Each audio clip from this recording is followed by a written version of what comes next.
Assalamualaikum warahmatullahi wabarakatuh. Kembali lagi bersama saya channel YouTube Abal-Abal ya. Channel YouTube Abal-Abal saya sendiri Paman Soleh gitu ya. Di YouTube ini tetap Paman Soleh. Oh ya teman-teman, saya kasih sekilas info kenapa semua media sosial saya itu namanya Paman Soleh Az-Zahra gitu ya.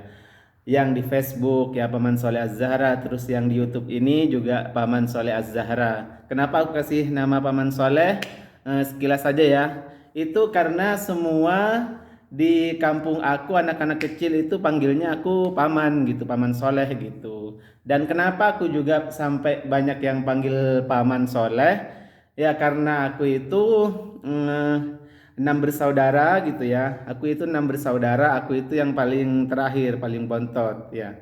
Nah, di situ semua saudara-saudara aku 5 orang itu punya anak gitu. Nah, anaknya itu panggil ke aku paman semua.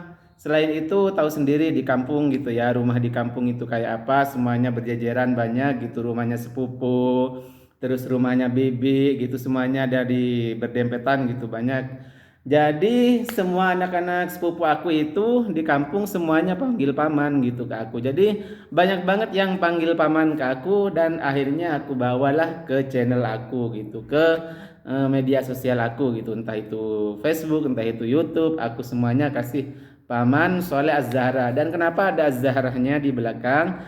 Karena sebenarnya Az-Zahra itu kalau bahasa Arabnya itu zahir ya. Zahra itu artinya bening, bersih gitu, cemerlang gitu. Sebenarnya nggak ke itu juga gitu. Aku fokusnya ke Zahra itu bapak aku gitu. Nama almarhum bapak aku itu Zahra. Dan terkenalnya juga aku di sana itu di kampung kalau ada yang panggil Soleh, aku itu Soleh Zahra gitu. Jadi bapak aku itu sering ikut ke panggilan aku gitu. Jadi waktu kecil juga teman-teman aku itu panggilnya Soleh Jahra gitu ya, karena bapak aku itu Jahra. Sebenarnya mereka itu ngata-ngatain atau gimana nggak tahu ya. Jadinya ya udah bisa aku bawa sampai ke sekarang ke media sosial aku nama itu gitu ya. Udah itu dulu penjelasan kenapa aku pakai nama Paman Soleh Az-Zahra, itu aja ya penjelasannya, sekilas info aja ya. Sekarang aku itu mau cerita tentang lanjutan dari cerita aku yang kemarin ya, yang udah penerbangan gitu. Jadi aku itu udah terbang dari Jakarta, terbang maksudnya naik pesawat ya, berangkat ke Saudi Arabia gitu. Nah, waktu itu aku terbang, aku berangkat dari Jakarta itu eh, jam jam berapa ya? Jam 3 apa jam 2 siang gitu ya. Kayaknya jam 3 siangan gitu penerbangan dari Jakarta. Nah, waktu itu dari PJTKI se semua apa namanya itu? Semua tiket aslinya itu dikasihkan kepada temen aku yang perempuan yang dari satu PT itu gitu. Jadi tiket itu yang asli semua jadi disatuin sama PJTKI, disatuin ke orang yang udah bisa ngomong gitu, yang udah pernah kerja ke Saudi Arabia. Nah, disatuin maksudnya itu biar nanti kita nyampe di bandara di Saudi, kita aja itu gampang gitu. Gampang maksudnya kita tetap ngumpul, nanti durusnya bareng-bareng gitu ya, nyampe di bandara gitu. Nanti yang ngomong itu satu orang itu gitu. Kalau ini adalah teman saya semua dari satu PT gitu. Jadi itu nanti mau berangkat lagi gitu kemana, ke Al Ghasim, itu masih terbang lagi gitu. Nah di situ aku itu ada kesalahpahaman gitu, entah itu karena kebodohan aku apa entah karena itu keluguan aku apa, udah pokoknya campur aduk ya. Aku sesampainya di Saudi di Bandara Riyadh ya, aku itu perjalanan dari Jakarta menuju ke Riyadh Arab Saudi gitu. Nah di apa namanya itu, di tiket itu tempat aku kerja itu dari Bandara Riyadh harus terbang lagi, dari Bandara Riyadh itu terbang lagi 1,5 jam menuju Al Ghasim Buraida ini, tempat aku kerja ini gitu. Jadi padahal udah di PT itu udah dijelasin ya, Cuman karena aku itu mungkin karena udah blank nyampe di Saudi, nggak tahu arah, nggak tahu apa, ini udah kaget gitu kan. Awalnya ada di Indonesia, terus ke Saudi, di sana sudah orang Arab semua gitu ya. Jadi pikiran udah ngeblank mungkin. Akhirnya aku itu udah amburadul. Pas itu waktu mendarat ada dua pesawat Garuda Indonesia mendarat di Riyadh. Nah, bareng bersamaan itu mendaratnya jam 8 malam mendarat di Riyadh. Nah, di sana itu banyak banget TKW yang namanya dua pesawat ya. Satunya itu mungkin isi 350, satu pesawat lagi isi 350. Jadi itu disatuin. Jadi antriannya itu sampai ada 700-an orang gitu. 700-an orang TKW gitu. Yang paling banyak itu TKW. Nah, dari PT aku sendiri itu yang dikirim ada 20 orang. 20 orang itu yang 19 semuanya perempuan TKW. Nah, yang satu aku sendiri laki-laki ya. Jadi tetap aja ngumpul seragamnya sama gitu, pakai kaos dari PT itu gitu. Jadi biar nggak kecampur dan di sana gampang gitu, maksud PJTKI di Jakarta mungkin ya. Tapi nyampe di sana ternyata itu waduh, nyampe di Bandara Riyadh itu kita itu aku udah antri itu udah dapat di pertengahan, aku itu laki-laki sendiri, yang semuanya orang berbaris itu perempuan-perempuan TKW semuanya. Itu ada sekira 300 yang di antrian aku, yang antrian satunya lagi 300-an gitu, panjang banget. Aku nyampe di tengah itu udah hampir nyampe ke pengecekan paspor semua, sidik jari. Nah, di sana itu aku sama polisinya, aku kan juga nggak ngerti bahasa Arab ya. Aku itu sama polisinya disuruh ke belakang, katanya itu Rijal memnu, katanya kan itu laki-laki, katanya dilarang ngumpul sama perempuan. Jadi laki-laki itu harus di bagian di belakang, perempuan-perempuan gitu. Nah, dari situlah aku udah ngeblank, udah semuanya udah kacau ya. Udah jam 9 ke jam 10 itu aku baru nyampe di sidik jari. Teman-teman aku yang di depan itu udah nggak ada semuanya. Teman-teman aku itu yang satu PT sama aku. Jadi otomatis aku udah sidik jari, nyampe di tempat penyidik sidik jari itu di paspor ya. Nah, pas aku udah sidik jari, teman-teman aku itu semuanya nggak ada yang 19 orang perempuan itu gitu. Namanya aku juga mau nanya nggak tahu bahasa Arab gitu kan, di sana semuanya polisinya polisi Arab gitu. Mau nanya-nanya gimana nggak bisa ngomong gitu kan. Akhirnya dengan kebodohanku mungkin ya, karena aku ini otaknya agak-agak kurang 100% gitu kayaknya waktu itu mungkin ya. Jadi aku itu keluar, teman-teman. Aku itu cari-cari gitu, ngadep ke sana ngadep ke sini. Nah, di dalam bandara itu aku ngeliat ada 3 orang laki-laki, orang Indonesia, sama masih bujang kayak aku, kayaknya itu seumuran. Waktu zaman itu masih umur 24 tahun ya. Nah, di situ teman-teman aku ngelihat itu ada orang anak Indonesia 3 orang, kata kata aku kan, mau Mas ini gimana, mau keluar apa gimana ini, aku udah lupa kalau aku itu di bandara, dari Bandara Riyadh harus terbang lagi ke Al Ghasim, masih perjalanan 1,5 jam teman-teman naik pesawat gitu ya. Nah, di situ ya udah akhirnya aku udah lupa sama omongan waktu di PJTKI, aku udah nggak ingat sama sekali waktu itu. Jadi aku itu teman-teman dari bandara, karena ada laki-laki 3 orang itu sama-sama orang Indonesia. Akhirnya aku ikut mereka teman-teman. Aku udah lupa kalau mau terbang lagi gitu ke tempat aku kerja ini yang di Buraidah ini, masih 1,5 jam ini perjalanan naik pesawat. Akhirnya aku ikut mereka teman-teman. Ikut mereka aku taunya mereka keluar. Aku juga ikut keluar dari bandara. Nah, pas nyampe udah keluar di bandara itu, ya udah akhirnya ada bapak-bapak gitu kan.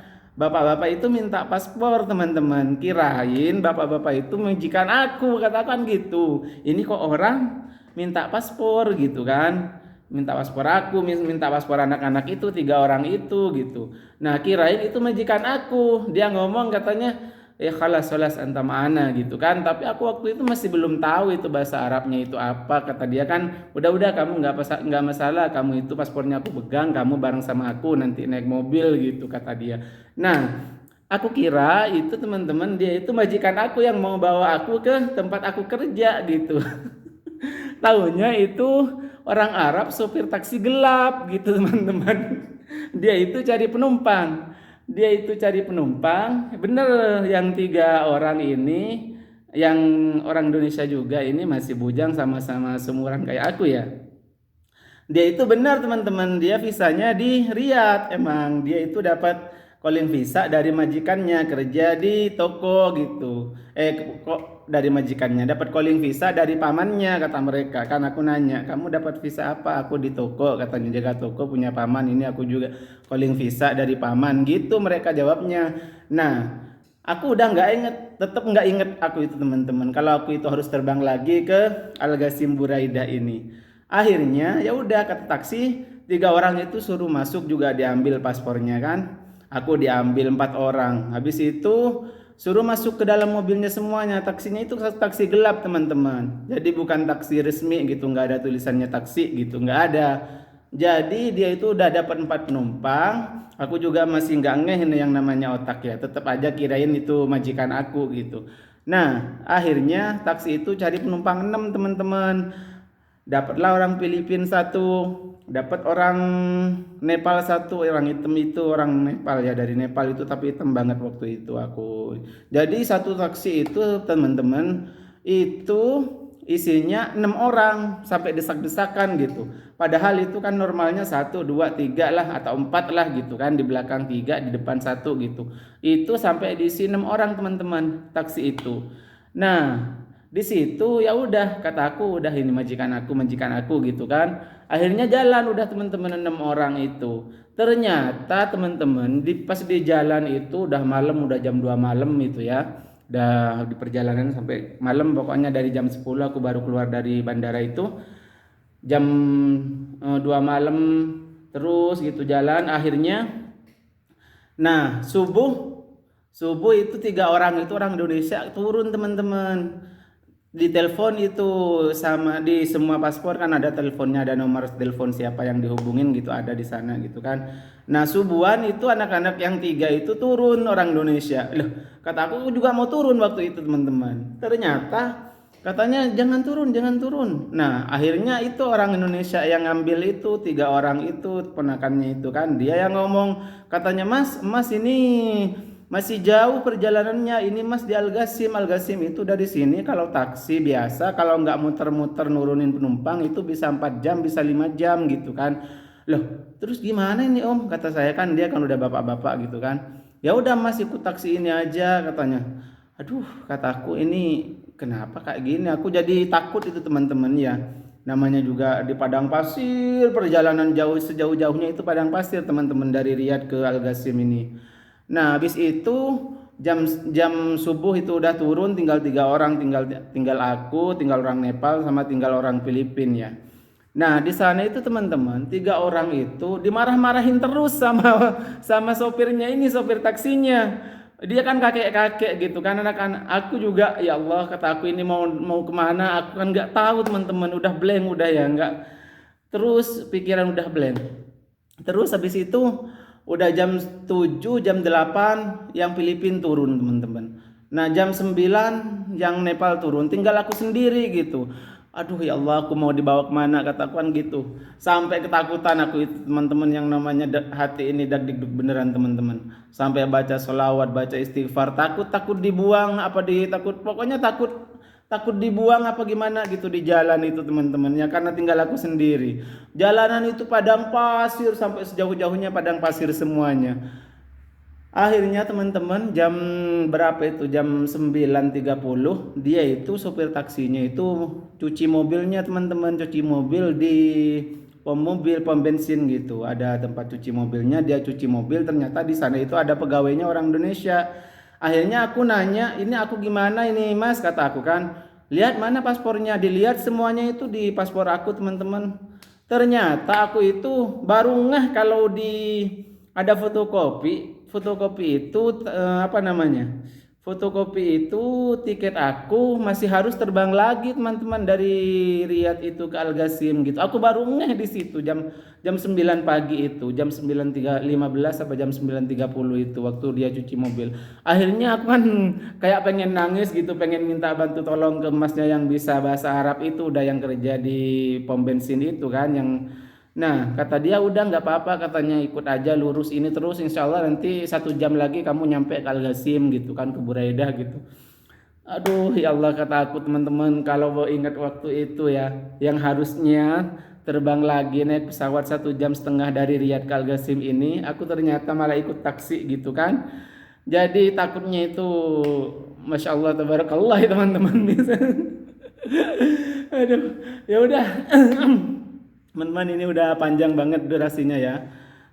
Nanti aku pokoknya masih banyak banget cerita-cerita aku ini teman-teman. Cerita-cerita lucu yang kayak gimana pokoknya nyampe nyampe di tempat aku kerja juga aku itu masih nggak ngeh kalau aku itu kerja di sini gitu teman. Teman-teman ya.